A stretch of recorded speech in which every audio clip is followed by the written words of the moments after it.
Jangan asem sing seger sakjane jangan asem lumbu ya iki lho yu, jangan asem klentang. Tapi kok ya akeh sing gak ngerti klentang iku apa, kok ya akeh sing takon. Dadi klentang ki wohe kelor ya yu, dadi bentuke kaya kayu ngene iki, rada kaku. Lah carane masak iki, klentange dikerik sampai resik pokoke yu. Lah nek ngerik ra resik kok dadine langu, pokoke sampai kulite ari sing njaba iku mang resik kabeh, terus diputeli ngene iki.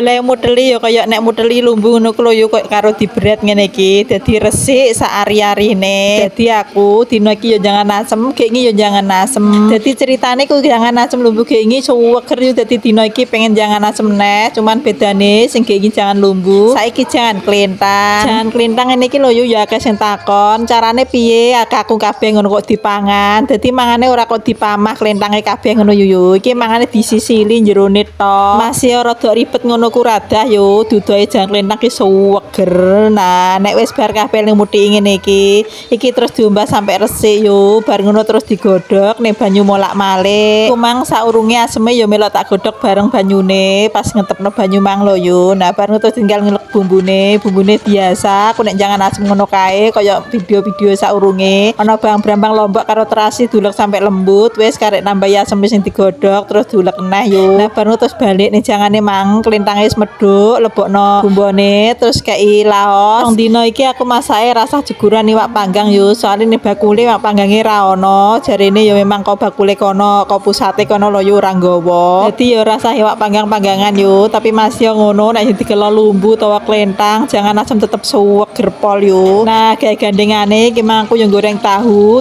Jombang sing kesuk iku mang 4.000 yo tak goreng kabeh. Bar ngono terus sak liyane goreng tahu, aku terus tuku iwak endo ku lho yo. Iku tak irisno bawang brambang mbek lombok ijo sing setong plastik sewunan iku tak rajang terus tak gongso sedelo dibumboni neh uyah karena micin ora usah gula karena iwak endone wis rada asin dadi uyahe saithik ae terus dioseng-oseng lebokno iwak endone yo. Iki nek goreng ora usah diudek-udek engko endone iki ajur kabeh dadine cukup diwale alon-alon ngene iki. Lah nek wis rada garing terus diangkat iwak endone ngene iki lho yo. Saliyane digoreng karo lombok bawang brambang digoreng nganggo tepung yo enak soalnya teksturnya kan gampang ajur jadi aman nek gawe tepung. Nah, iwak endone wis beres, masa wis digoreng karo lombok, tapi jangan asem nek kanggo sambel ku yo kurang cocok yo. Wis beres kabeh yo masakku.